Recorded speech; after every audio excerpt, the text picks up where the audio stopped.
यह कहानी श्री कृष्ण के एक अनोखी लीला से संबंधित है, जिसे कालिया नाग का वध के नाम से जाना जाता है।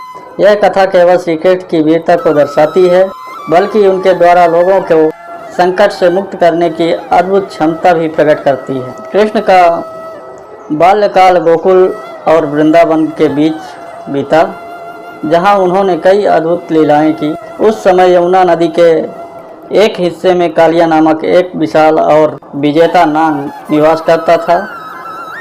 कालिया नाग के विषैले प्रभाव से यमुना का जल काला और दूषित हो गया था।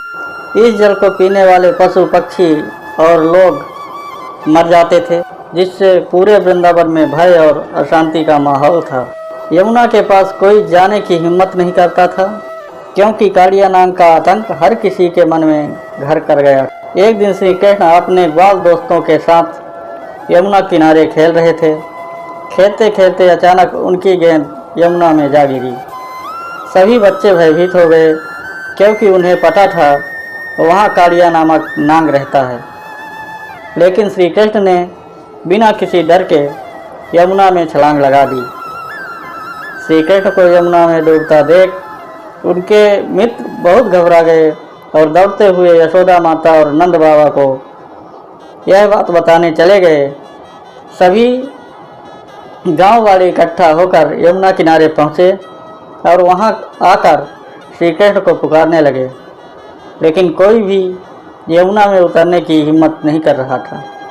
उधर यमुना में कूदने के बाद श्री कृष्ण ने कालिया नाग के निवास स्थल का पता लगाया। कालिया नाग ने जब श्री कृष्ण को देखा तो वह अत्यंत क्रोधित हो गया और उसने उन्हें अपने फनों से जकड़ लिया। इसके कई विशाल फन थे, जिसके विष की धाराएं निकल रही थी।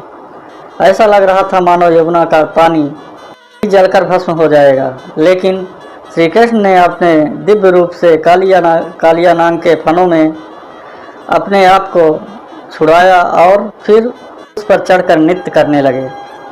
श्री कृष्ण का यह अद्भुत नृत्य देखकर कालिया नाग कमजोर पड़ गया और उसने हार मान ली। श्री कृष्ण ने उसकी जीवन रक्षा करते हुए उसे यमुना से दूर रमणीक द्वीप पर चले जाने का आदेश दिया। कालिया नाग ने श्री कृष्ण की आज्ञा मानकर यमुना को छोड़ दिया और वहां से हमेशा के लिए चला गया। इस प्रकार श्री कृष्ण ने यमुना और वृंदावन के लोगों को कालिया नाग के आतंक से मुक्त कराया। कथा का गहरा आध्यात्मिक महत्व है। कालिया नाग उस विषैले अहंकार का प्रतीक है जो मनुष्य के मन में छिपा होता है और उसके जीवन में को दूषित करता है।